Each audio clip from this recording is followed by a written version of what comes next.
So, you're ready to go out west and you're ready to do your first elk hunt. Congratulations. This is a absolutely life-changing event that you're about to do, and I hope you have the best luck. But what's it gonna cost you? Let's talk about it.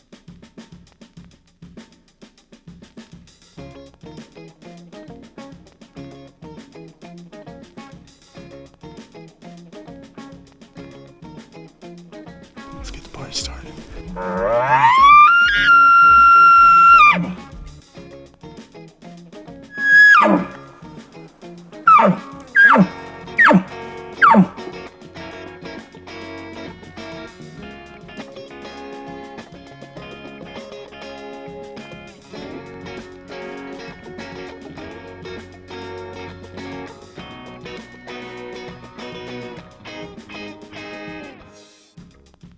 What's up? My name's Goose, and I run this, A Day in the Field. Welcome, and I hope this video helps you in some way. Right now, we are in the middle of posting our 2023 elk hunt videos. Part 1, which is out. Hope you've watched it and hope you've enjoyed it. And Part 2, which is coming out next week. Now, in the middle week, which is where I am, we're going to talk about how much it might cost you to go and relive our adventure.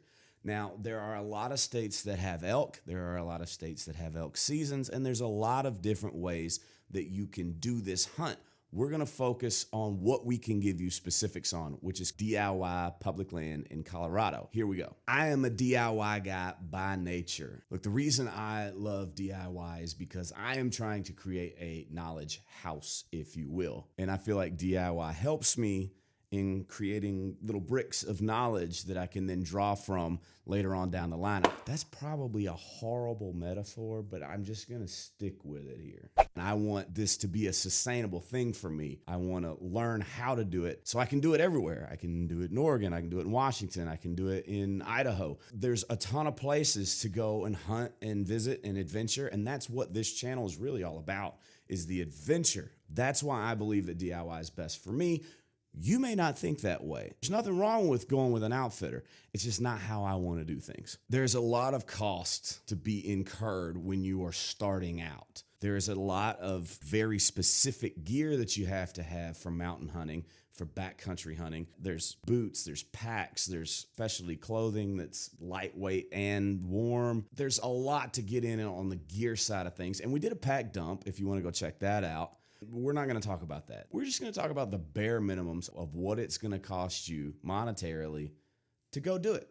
So first off, you have to have a tag. That's the government document that allows you to take and harvest that specific animal. So in Colorado, to get that tag, you have to put in for a draw. So it's like a lottery. You put your name in a hat for a specific area, and they just have this many amount of tags that they want to fill that year, and they just start pulling names out of the hat until they're gone. But to get in the lottery, you have to have a qualifying license. I think the cheapest of the qualifying license comes out to be about $115.28. I believe that's an annual small game license is what I buy to qualify in for the elk tag. $115.28 is where you start, and you don't really even know if you're going to get your tag. But if you do draw your tag, congratulations, you should get an email somewhere around June or July saying, "What's up? You have a valid elk tag." And that cost you, at least last year, $760.99. Anyway, you have all your gear, you have your tag, you have your license, you're gonna need food. If you do backcountry stuff, you're gonna need freeze-dried meals, or MREs, or whatever you wanna call them. We used a brand called Peak Refuel, them, Mountain House, there's a couple other ones popping up now. Peak sells like big boxes of them in like packs.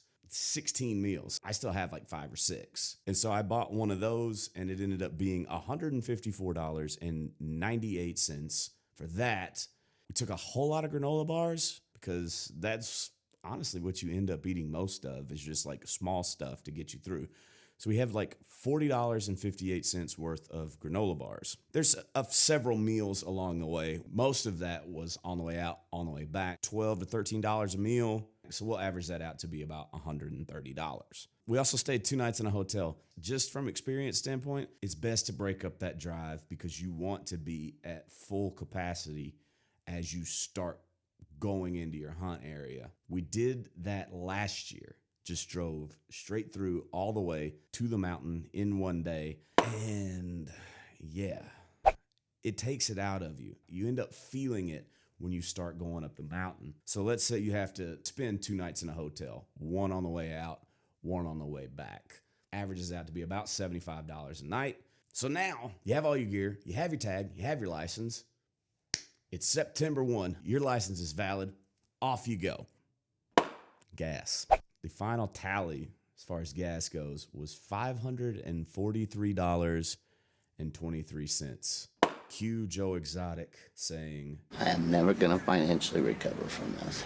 But actually, that's not true. I'm going to do the math real quick.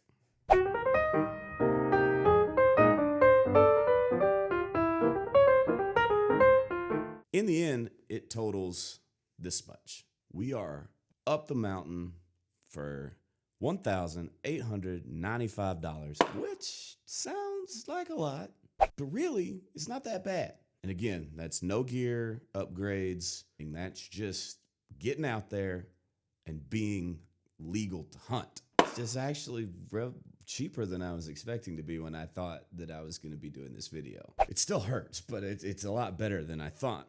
I hope that helps answer some questions. I've probably now raised more questions than I have answered, and I probably now have to go answer a lot of questions from my wife, who probably didn't realize how much it was costing.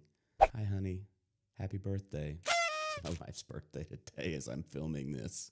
Again, go watch part 1. Part 2 is coming up next Wednesday. We've got some local Tennessee whitetail stuff coming. We went to Oregon for a little while. Had an amazing adventure out there with a lot of ups and downs. To foreshadow a little bit, we're still gonna try and wrap up some stuff in Alabama and maybe get another one down. Do all the things here. I hope you guys will share this with somebody that you want to go elk hunting with. If you have any other tips or any other places that you would like to see us to go, put that in the comments. Thank you for watching. We'll see you next time.